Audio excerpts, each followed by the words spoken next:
Cricket is, by records, the second most popular sport in the world, behind football, no doubt. How did a sport that is at times described as boring because it lasts for 5 days sometimes get so popular? Let's try and look at what made the game popular around the globe. Cricket is theorized to have evolved from the game of stool ball. Stool ball originated in Surrey around the 15th century. Stool ball was the granddaddy of bat and ball games, having been credited on multiple occasions of having both cricket and baseball. Traditionally, it was played by milkmaids who used their milking stools as the wicket and the milk bowl as a bat. Stool ball was a women's only game for a long period of time before men, like they eventually always do, decided they wanted to be a part of it too. Stool ball was played as a courtship game in the 15th century. Oh, so much romance in the history of bat and ball games, even finding a mention in Shakespeare's works.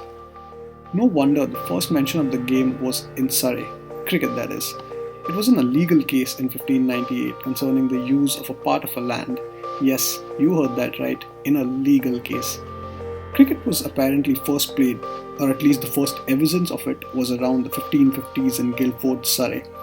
Cricket survived and was played over the next century in England.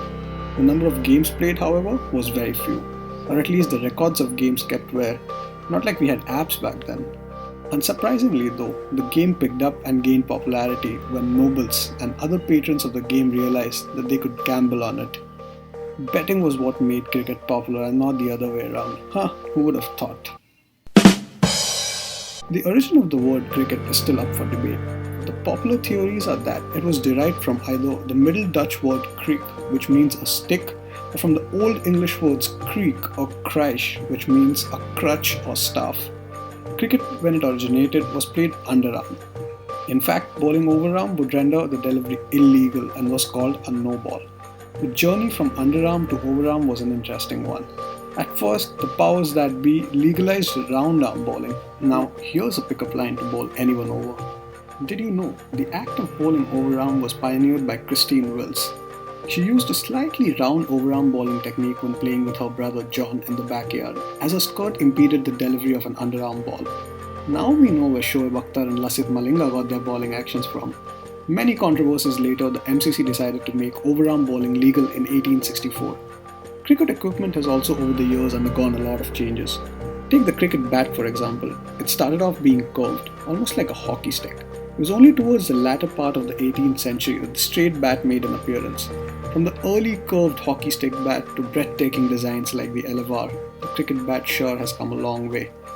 So have the teams playing the game. The first ever international game of cricket was contested between Canada and the United States of America in 1844. Canada won that game by 23 runs.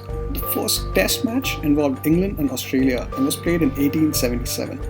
South Africa became the third country to play test matches. They debuted in 1889. The Imperial Cricket Council, as it was called back then, was formed in 1909 with the three existing members, England, Australia and South Africa. West Indies, New Zealand and India joined the ranks in 1928, 1930 and 1932 respectively. An interesting piece of trivia is that when New Zealand was up for official status as a test-playing nation, the closest competitor for that spot was Argentina. Argentina in fact played its first international match in 1868, which was 33 years before they played their first international football game. Well, more on that in another video. Cricket has survived for quite a few centuries and seems to keep growing stronger, at least commercially. Skeptics and critics would always point out to the high-handedness of the powers that be, making it a non-inclusive sport. Case in point being the limited number of teams that are full-time members of the ICC. What do you think?